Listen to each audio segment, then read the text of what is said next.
Hey everybody, welcome back to the All Out Motorsports YouTube channel. I'm your host Alex Bowman, and today we're getting Aries ready to go racing. Let's get started.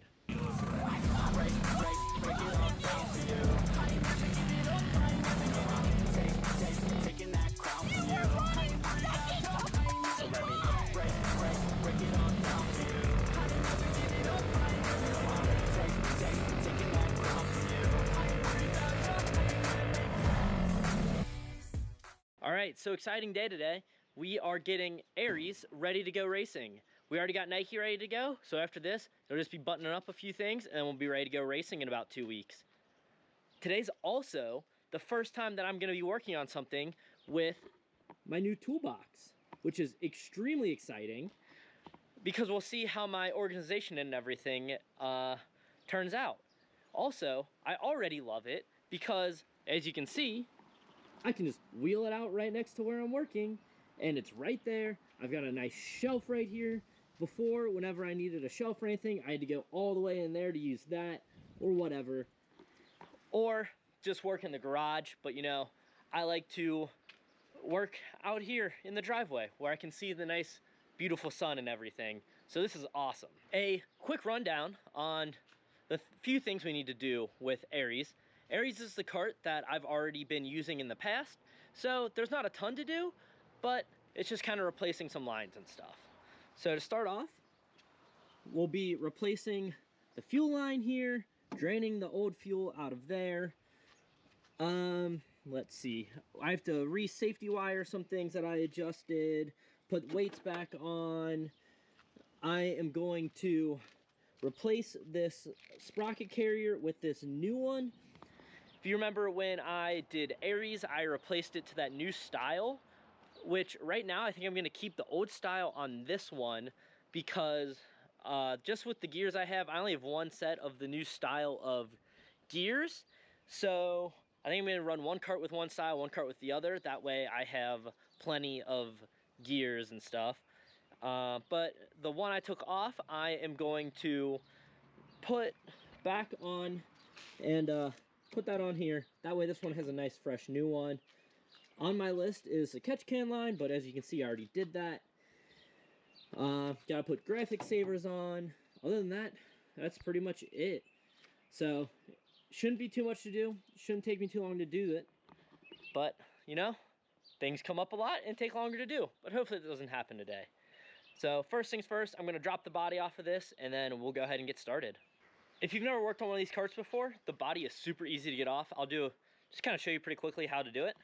So you got 3 spots on both sides where it comes off, and it's just these little things, and you just twist it and they pop right off. And you can see they did that one. I'll have to pick up. It just comes right off. Like, grab that and then just throw these over here in my little magnetic thing. Come around to the nose, up underneath there we got 4, and then around to this side we have another 3. And just like that, easy as can be, the body is off of the cart. If you've never seen one of these carts without the body on, it's really incredibly simple. It's this main chassis here that goes from spindle to spindle, and then from there back to the rear bumper. It's got this nice thick stuff, and then we have these just little Nerf bars on both sides, and Nerf bars in the front, and then just steering shaft that comes up, and then the seat mounts. Really not much to it, super light. Most of the classes I run, only 375 pounds, including me. So this thing itself is basically the same weight as me. So they get going pretty quick. So we're gonna start off, I'm gonna take the fuel tank off and drain that and replace the fuel line.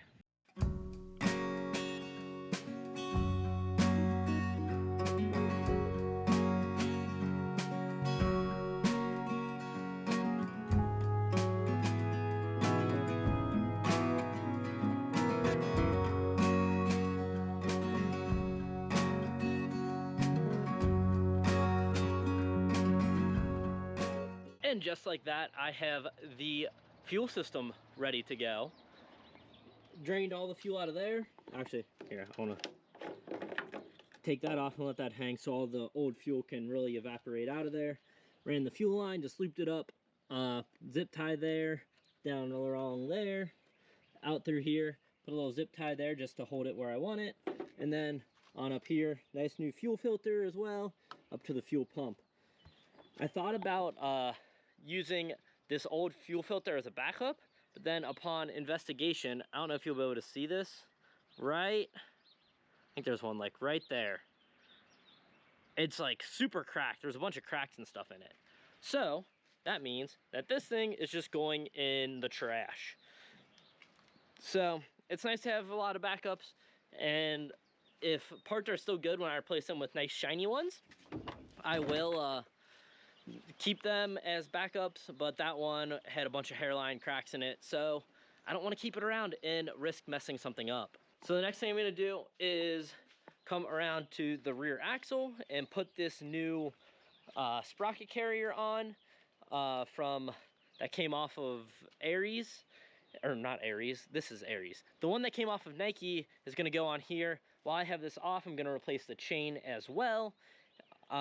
Before we get started, I need to take off, there's like, I keep electrical tape wrapped around this. It helps keep it tighter, keep it in position. For some reason, the vibrations make this move a lot, and when you just put a little strip of electrical tape on both sides of it, it keeps that from happening. And then also, if it does move a little bit, you'll see the electrical tape gets bunched up. Man, it's stuck in my hand. Stuck in my hand. There we go. The electrical tape will get bunched up, and then you'll know to readjust it. But before we loosen anything up at all, get my nice trusty Sharpie and come on over here, and we're just gonna put a nice circle all the way around all of these, so I know exactly where they go back.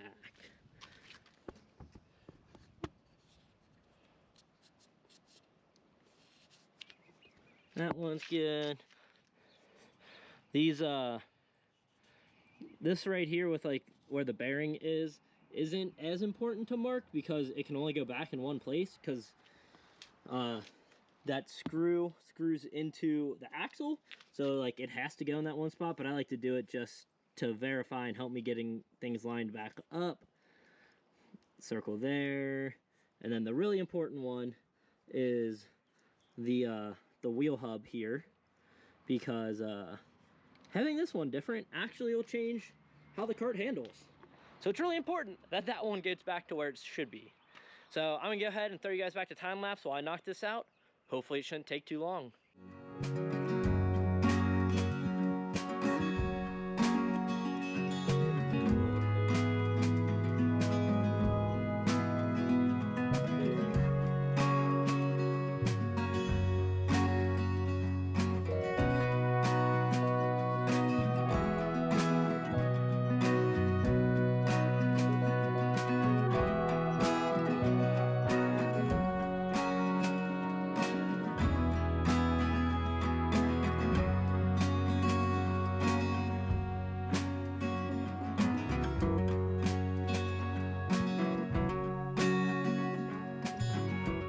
I got that all changed over pretty easily.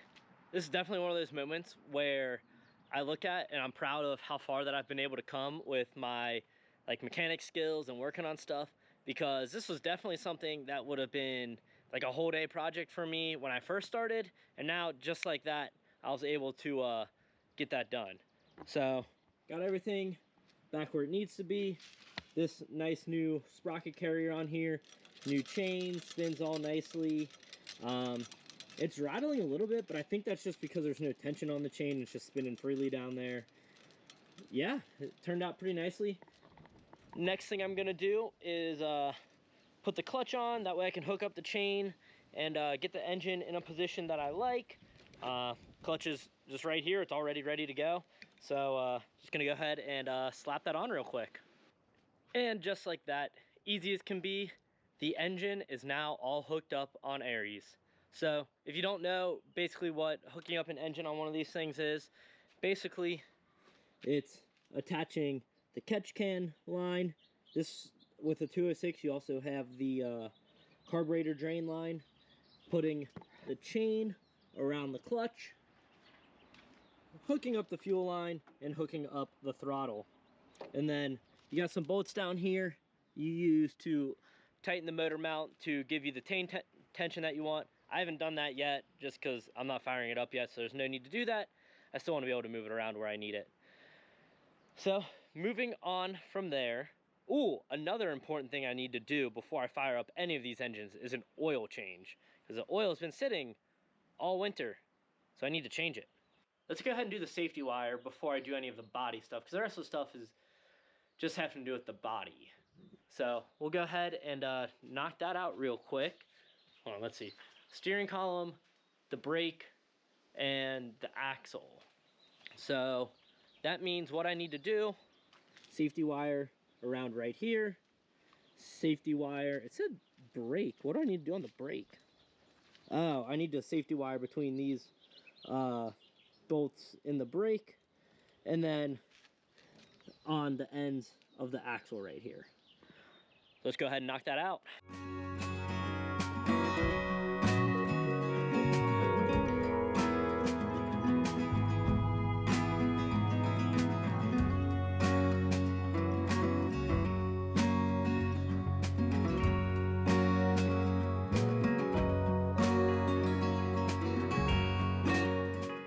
I already got everything all safety wired up, and I ended up throwing the body back on as well while I was at it, because next thing we have is putting graphic savers on and putting the nose molding on. So I'm actually super excited for getting this nose molding on here, because I think it's going to make it look super, super aggressive. It's already aggressive looking, but then if you look over here, when I added it to this one, it made it look a lot better and a lot aggressive. So I'm curious to see what it's going to look like on this one. I hope it doesn't make it look bad. I don't think it will. I think it'll make it look even more aggressive. So I really enjoy having a yellow kart. However, you know what also enjoys yellow karts? Stingy things. Wasps, bees, hornets, all of that kind of stuff. Absolutely love the color yellow. And I just got stung by one because of that. I was preparing to put the nose molding on, going along, making all these dashes here so I know where to line it up, and there was a big old, you know, like wasp or hornet or something right here, and I knew it was there, but then I forgot it was there. So as I'm going along, I'm like measuring, marking, and I put my arm down right on top of it. Yeah, that, I realized my mistake real quick with that one. It actually hasn't swollen up at all. There's a little bit of a blood spot there, but it looks fine now. Right afterwards, the vein that it was going to it was massive. Like, I don't think I've ever seen one of my veins swell up like that, just like pumping blood to it. And it bled a little bit, like pushing the venom and stuff out. But yeah, one of the perils of having a yellow kart. All right, so I got the front nose molding on. I didn't record it or anything because you guys already saw me do that on Nike, so I figured, what was the point in showing you again? If you want to see that, just go check out the video, Getting Nike Race Ready, and you'll see me do that.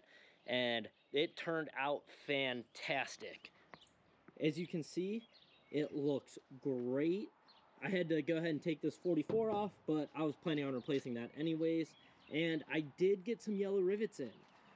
So I got those there, and I was even able to get it sculpted nice to these body lines and everything. This looks just as amazing as I was hoping it was going to. The only thing I still need to do is throw the graphic savers on and add in some decals and stuff. I have some E&J Motorsports and E&J Cuts decals that I need to put on. But it's been a long day. I'm tired. I need to go feed the dogs. So I'm going to go ahead and end the video off here. Before I do that, let's give one more look to this gorgeous machine. Whew. That's incredible. All right, so like I said, I'm going to go ahead and end it off. Remember, like and subscribe. Tell me what you want to see. And remember, peck her up Hammer down.